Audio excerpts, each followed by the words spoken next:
Assalamualaikum warahmatullahi wabarakatuh. Perkenalkan, nama saya Nur Hijrah. Saya dari Prodi Perbankan Syariah Universitas Alma-Ata angkatan 2019. Saya di sini akan menjelaskan sedikit tentang ideologi Pancasila, yang terdiri dari pengertian ideologi Pancasila, fungsi Pancasila sebagai ideologi negara, makna ideologi Pancasila, 3 dimensi ideologi Pancasila, dan nilai-nilai Pancasila sebagai ideologi negara. Pertama, saya akan membahas tentang pengertian ideologi negara, ideologi Pancasila. Ideologi itu terbagi menjadi dua, yaitu idea dan logos. Idea terbagi menjadi gagasan, konsep, pengertian dasar, dan cita-cita, sedangkan logos terbagi dari ilmu.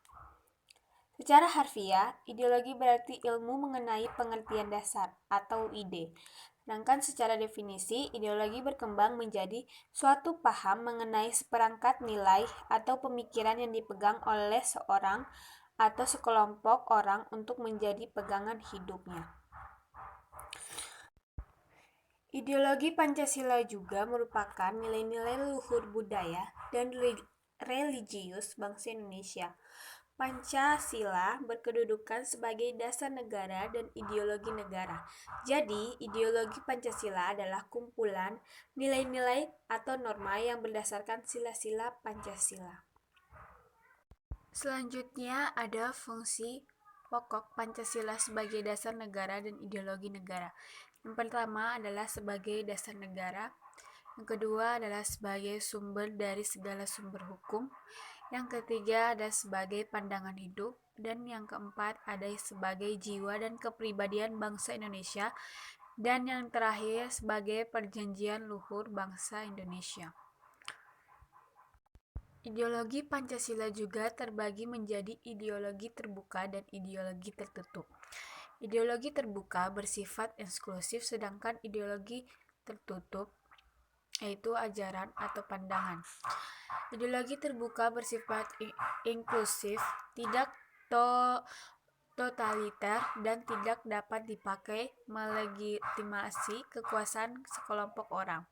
Ideologi terbuka hanya berada dalam sistem pemerintahan yang demokratis. Sedangkan ideologi tertutup adalah ajaran atau pandangan dunia atau filsafat yang menentukan tujuan-tujuan dan norma-norma politik dan sosial yang dinyatakan sebagai kebenaran dan tidak boleh dipersoalkan lagi, melainkan harus dipatuhi. Selanjutnya adalah makna Pancasila sebagai ideologi negara.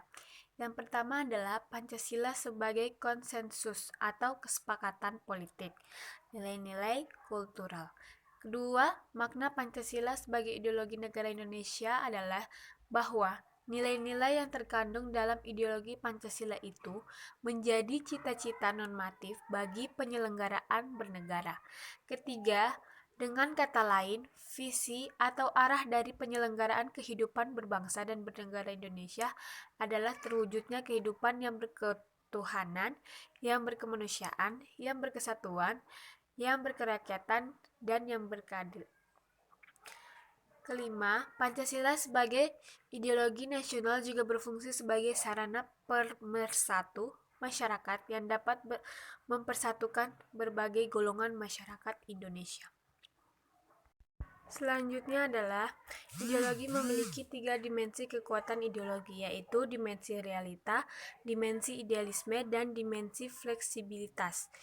Dimensi realita yaitu bahwa nilai-nilai dasar yang terkandung dalam ideologi itu secara real berakar dan hidup dalam masyarakat atau bangsanya. Dimensi idealisme bahwa nilai-nilai dasar ideologi tersebut mengandung idealisme, bukan lambungan atau angan-angan. Sedangkan dimensi fleksibilitas atau dimensi pengembangan bahwa ideologi tersebut memiliki keluasan yang memungkinkan dan bahkan merangsang pengembangan pemikiran-pemikiran baru.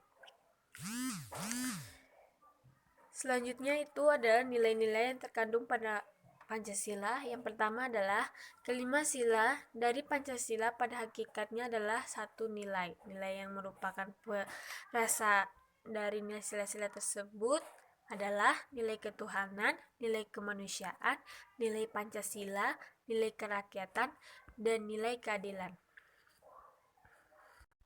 Oke, sekian dari penjelasan saya tentang ideologi Pancasila. Kurang lebihnya mohon dimaafkan. Billahi taufik walhidayah. Wassalamualaikum warahmatullahi wabarakatuh.